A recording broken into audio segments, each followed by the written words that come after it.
victory is achievable, and we're going to achieve it because of your resilience, citizens of Israel, and the heroism of our combatants. I would like to talk to you about this heroism.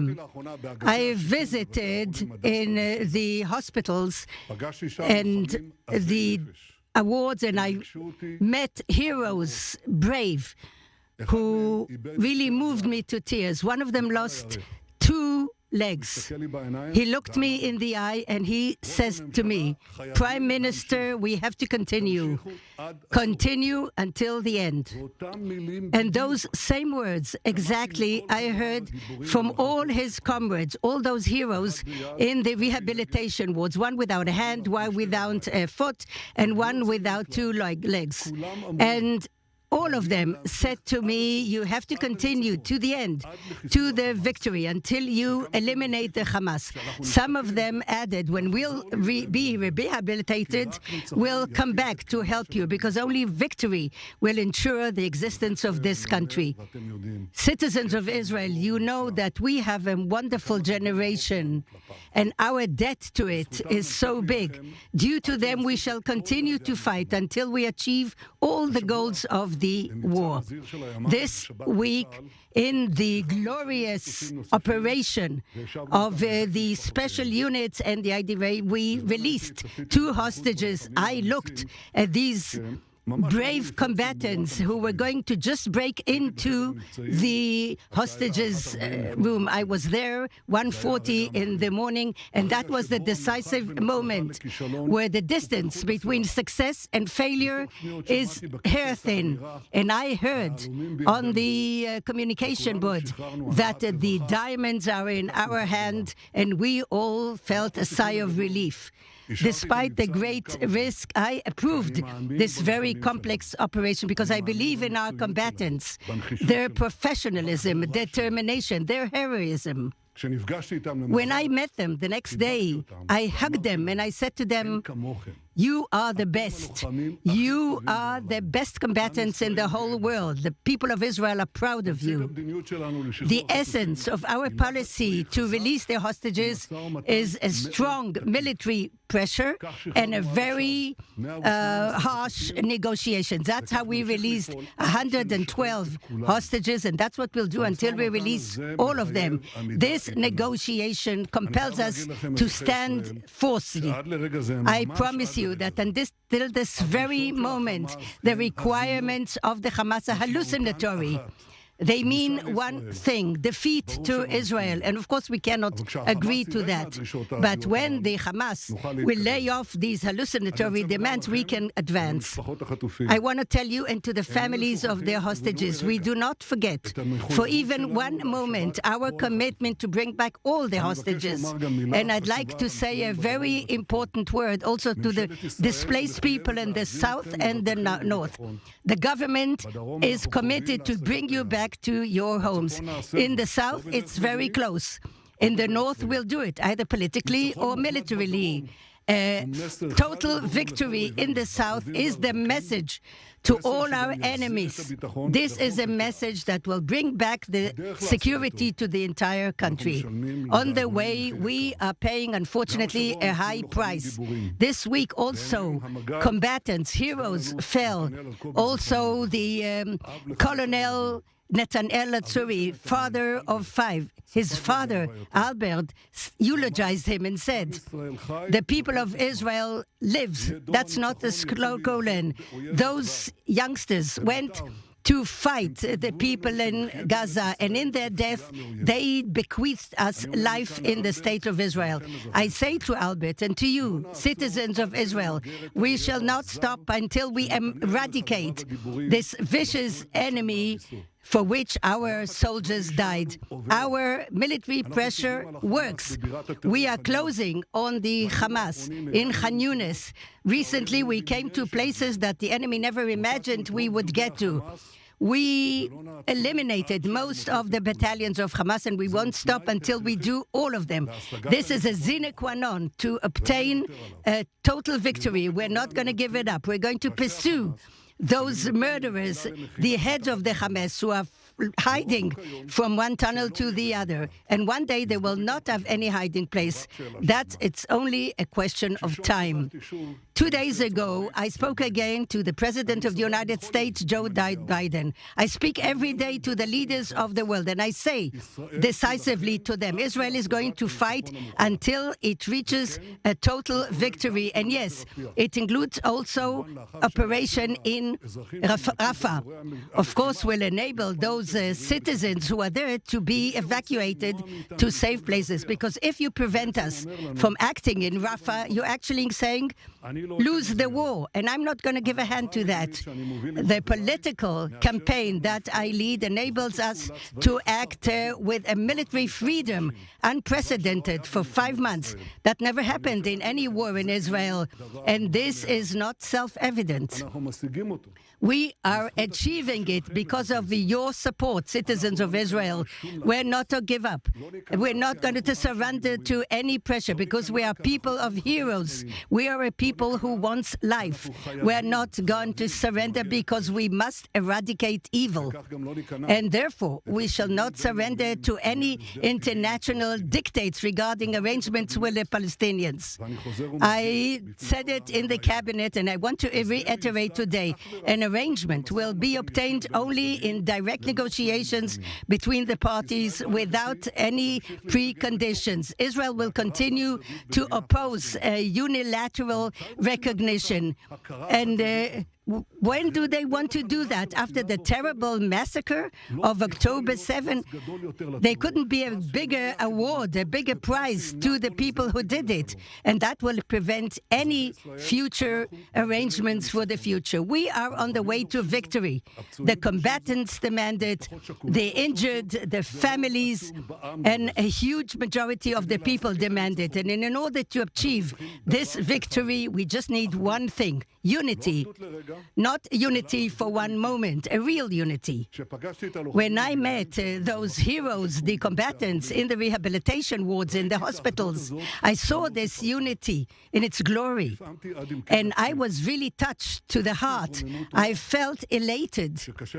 And it's difficult to describe really because I hugged these heroes and I was moved together with them. But just a while after that, this elation was changed to great disappointment, because after I left the hospital, another visitor came there. He addressed one of our heroes, Noam Ben Shlush, who lost his leg in the battle. Instead of strengthening him, he screamed at him, "How did you dare to meet the Prime Minister?" Noam stood on his one leg and he cried out of his heart, "Who are you to talk about division, about rifts? You are creating a rift." I hug Noam and his heroes, combatants, comrades. And I want to tell you, don't listen to those people who try to divide us. That's a small minority that does not represent the vast majority of the citizens. The citizens want one thing: unity for victory. This unity is in the armored car, in the tank, unity in the battlefields between Gaza and Rafah, all through the nation and all through the country. Together we shall fight, and with the help of God, together we shall prevail. Questions, Channel 11. Thank you. I want to ask, why you decided not to consult with Gantz and Eisenkot before you decided not to send representatives to Cairo? And what about your considerations? This was a decision we made after Israel went quite a long way in the negotiations, and we didn't get anything, just hallucinatory demands from the Hamas. Demands about Temple Mount to stop their war and to leave Hamas as is, to leave Gaza, to release thousands of murderers. These are hallucinatory demands. We didn't get anything, but nevertheless I decided to send, because of the request of President Biden, I responded to send a delegation to Cairo, and I said to them, and it was agreed upon, everything we did, we agreed upon. Just listen sit there, listen, and they did. They sat and listened. There was no change whatsoever, not just a millimeter, a nanometer. They didn't give us a meter of change. They came back, and obviously there was no change in the direction. I said, don't go there until there's a change. And I think that's the way to manage the negotiations. And let me say, I negotiate. The give and give, we're not going to give anything, but give and take, we might. Channel 12. And continue with your conflict with President Biden. Ben-Gvir said that if Trump would have been a president, it would be different. Even your son said that Biden's attitude to Iran and to the Middle East. Do you agree with Ben-Gvir and your son? Look, everybody is allowed to say his opinion, but our policy is under my leadership in the cabinet. We are acting together with the President of the United States and the American administration. We appreciate the support we got. I think we came to a lot of agreements, but some things we don't agree upon. My policy is much simpler. It's not to intervene in American politics, but to insist on the requirements of our country. When it's possible, I say yes. When I need to, I say no. Prime Minister, on January 1st, you said that we can afford the deficit to go up and nothing will happen. A week ago, Moody's lowered the credit rate of Israel, and the economists talk about the great deficit and issues of after the war. If you take to your credit the economy of this country, are you ready for this failure?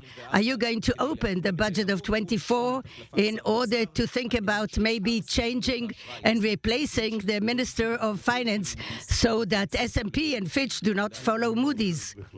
I don't think at all that there's an economic failure. The macro data in Israel, if you think about the war, they're very good.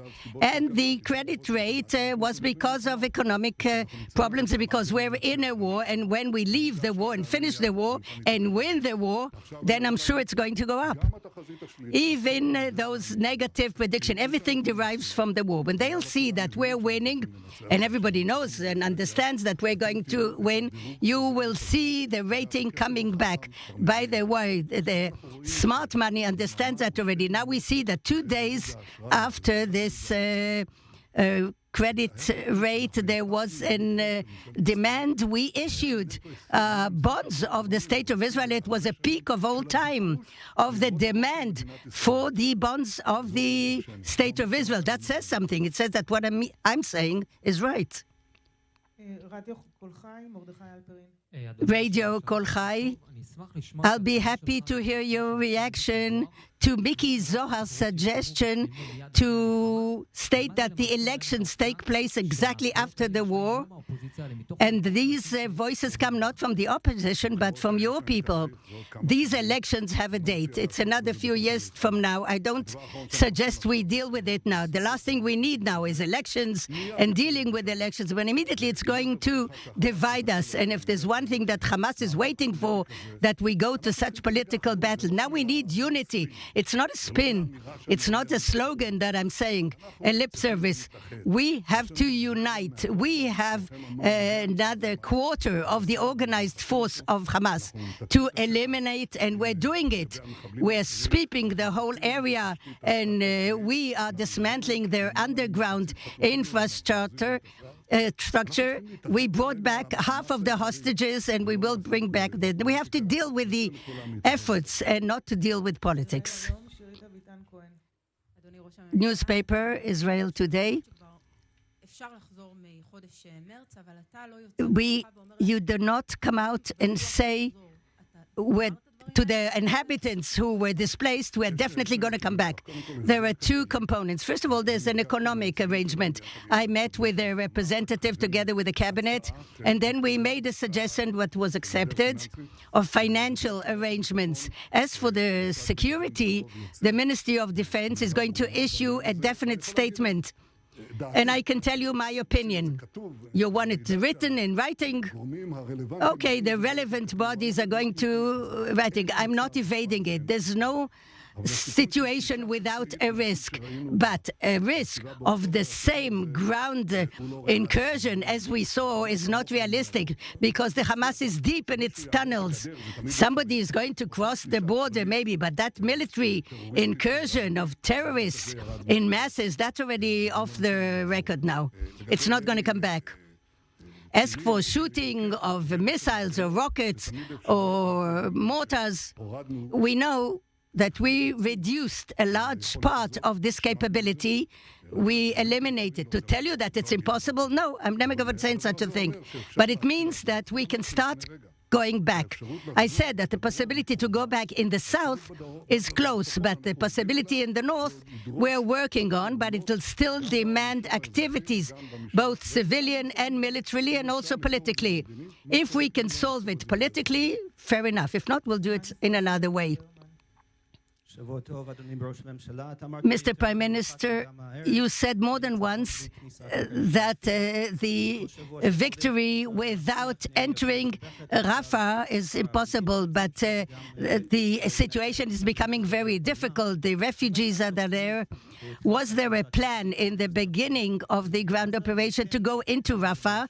And why wasn't there it proved then? I'm not going to go into our plans. I think as opposed to what you're saying, our capability to go into Rafah militarily and also evacuation of the population is very realistic. In the beginning, before we started the operation, they said, you cannot go in, you're going to have terrible opposition, not underground, not underground. Our combatants are inside the tunnels. We are eradicating all their battalions. IDF can get anywhere in the Gaza Strip. It can go into Rafah. And as for the evacuation of population, they said, where are you going to send them to? There's a lot of place, a lot of room. North of Rafah. We're going to finish our activities in Khan Yunis. We have room to evacuate. There's a place north of Rafah and before the river of Gaza. I think 65% of the area, a lot of room, but you have to do it in an organized way. That's a directive I gave to IDF, and they are praying it. And of course, there's a great opposition in the world, but I explained that this is exactly the minute where you have to stand up and say, we're not going to do half a job or three-quarters of a job. I said to the leaders in the world who fought against ISIS, what, would you leave a quarter of the force of ISIS with its own territory and you would say it's okay? You didn't agree to that, never in your life. And this is thousands of kilometers from your capitals. How do you want us to agree to leave a quarter of the area with the force of Hamas standing erect? No way, we're not going to allow that. I think that people understand that. Everyone wants to get to an arrangement with a new outline of release. I do too. If we obtain that, fair enough, even if we do.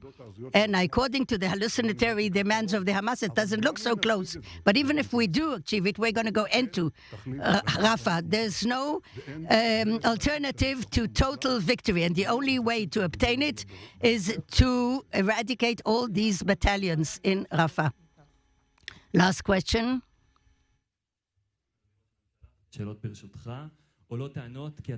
People say that you are compartmentalizing the cabinet, whether Gantz is going to stay in the government, and Ben Gvir also announced that he's against allowing Muslims to the Temple Mount as opposed to the government's decision. What do you think about this issue of the Pentland? As for compartmentalizing, no, these are decisions that were taken in the cabinet of the war, and I manage it according to the policy. By the way, you can have other opinions. We talk, we argue. You know that discussions within the cabinet are very to the point, very transparent. That's one thing. Yes, I'm interested that this emergency cabinet or the unity cabinet will remain, because what I said a minute ago, we need unity in order to obtain victory. As for the policy in the Ramadan, every minister is, of course, allowed to express his opinion. But you can ask me any question, and I'm always ready to answer. But now I have a question to you. You are journalists. You are journalists who are supposed to investigate things, research things.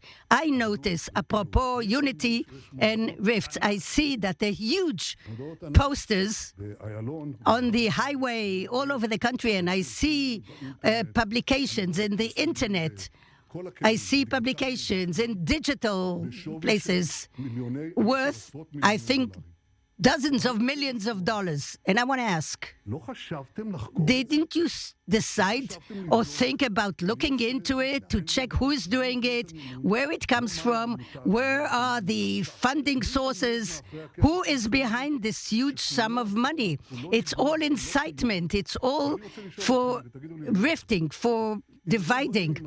If they would come with tens of millions of dollars to support me, the Prime Minister, don't you think you would start all the newsreels with it? You would do special programs to find out what and how. So I ask you, I'm ready to answer all your questions, but please answer this question of mine in your studios.